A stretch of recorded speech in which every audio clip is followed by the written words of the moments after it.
ஓகேவா? ரைட், அடுத்த ஹெட்டிங் அதிகமா டேட் போட்டு கண்டினியூ பண்ணு. நான் கன்சர்வேட்டிவ் ஃபோர்ஸ் ஸ்டார்ட் பண்ணலாம்.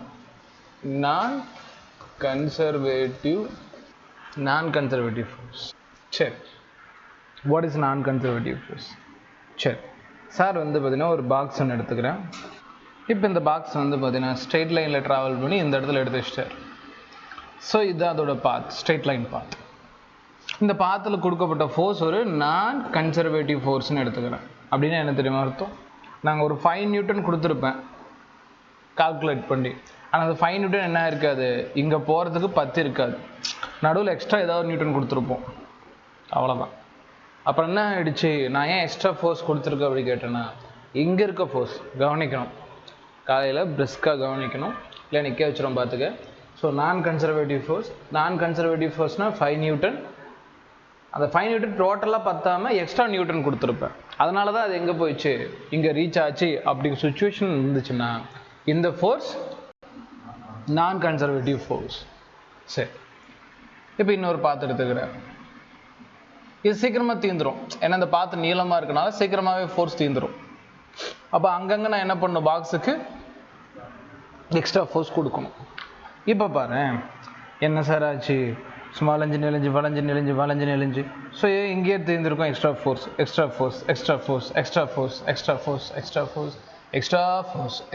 ஃபோர்ஸ்.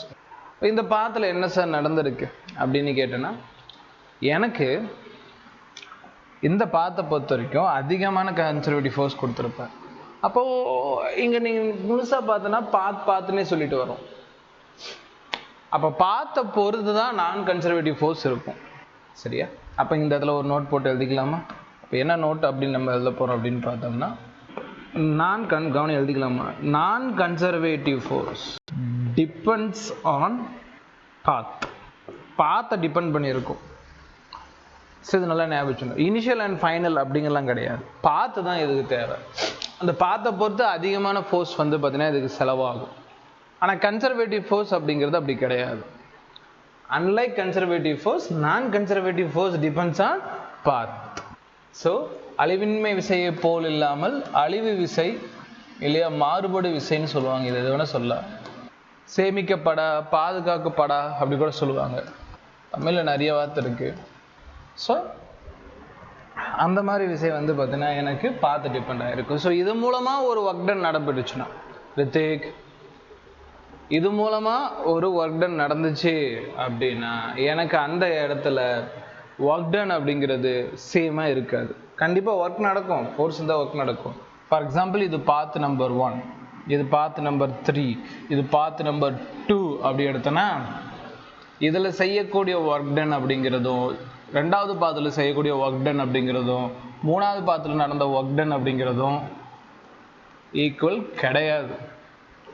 நல்லா பாயிண்ட் புரிஞ்சுக்கணும், ஈக்குவலே கிடையாது. ஏன் சார்? ஏன்னா பாத்து வேற வேறையா இருக்கு.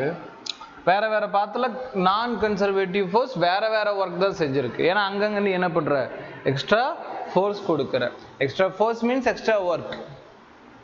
ஓகேவா? அப்போ இதையுமே நீ வந்து பார்த்தீங்கன்னா ஸ்டேட்மெண்ட்டாக சொல்லலாம். என்ன அப்படின்னு பார்த்தோம்னா, ஒர்க்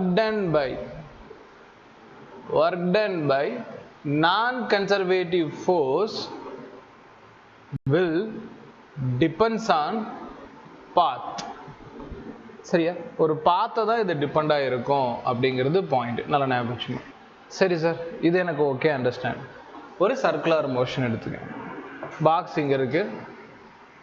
இந்த பாக்ஸை சார் என்ன பண்ணுறோன்னா, இதே இடத்துக்கு ரிட்டர்ன் வந்து சர்க்குலர் பாத் மூலமாக கொண்டு வரேன். சர்க்குலர் பாத் மூலமாக கொண்டு வரப்போ அப்போ வந்து பார்த்தீங்கன்னா எப்படி இருக்கும், அது டைப் முதல்ல என்ன ஃபோர்ஸ் தெரியும், நான் கன்சர்வேட்டிவ் ஃபோர்ஸாக இருந்துச்சுன்னா கன்சர்வேட்டிவ் ஃபோர்ஸ்க்கு சர்க்குலர் பாத்தில் 0 ஆகிடும். ஏன்னா இனிஷியல் அண்ட் ஃபைனலை பொறுத்து இருக்கு. ஆனால் இது என்ன இருக்குன்னா இங்கே தீர்ந்துருக்கும், எக்ஸ்ட்ரா கொடுக்குற மாதிரி இருக்கும். அப்போ ஏகப்பட்ட ஒர்க் டன் இதில் வந்துகிட்டே இருக்கும், 0 ஆக விடாது. So that therefore work done by non conservative force for circular path will not be 0. இது சுழி மதிப்பை அடையாது, இது ஜீரோவாக இருக்காது. ஸோ இதுதான் நேச்சுரலாக மேக்ஸிமம் நமக்கு இருக்கக்கூடியது. ஒர்க் டன் அப்படிங்கிறதுல நேச்சுரலாக மேக்ஸிமம் நடக்கக்கூடிய ஒர்க் டன் வந்து நான் கன்சர்வேட்டிவ் ஃபோர்ஸ் தான். நான் கன்சர்வேட்டிவ் ஃபோர்ஸ் மீன் அந்த ஃபோர்ஸ் கண்டிப்பாக பாத்து டிபெண்ட் ஆகி தான் இருக்கணும். என்ன மாதிரி பாத்தில் பண்ணுறாங்கிறத பொறுத்து இருக்கும். பாத்து இல்லாமல் இருக்கக்கூடிய ஃபோர்ஸ் நமக்கு கிடையாது. ஸோ இதை பார்த்து டிபெண்ட் ஆகக்கூடிய ஃபோர்ஸ் தான் மெஜாரிட்டி ஃபோர்ஸ்.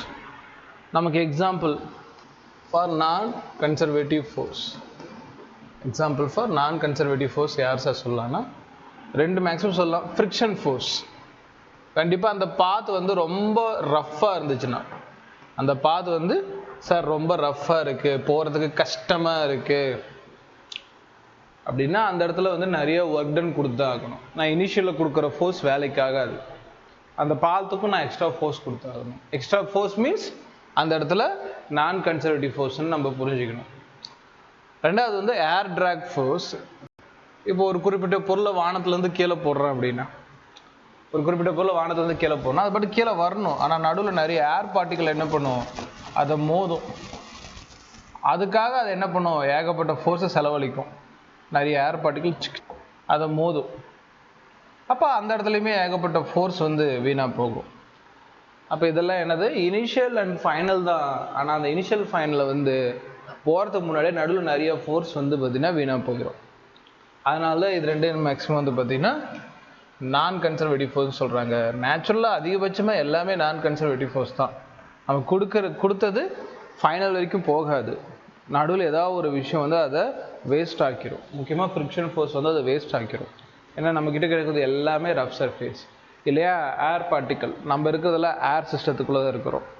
எர்த் அப்படிங்கிறது ஏர் சிஸ்டம் தான். அப்போ நம்ம நகரணும்னாலே முன்னாடி கூடிய காற்று துகள்களை உடச்சி தான் நகர்ந்தாகணும். இப்போ அதுவே பெரிய மைனஸ் தான். சரியா, அதற்கு போதும் எழுதிக்க. நான் கன்சர்வேட்டிவ் ஃபோர்ஸில் பாயிண்ட்ஸ் எழுதிக்கோ, சம் பார்க்கலாம்.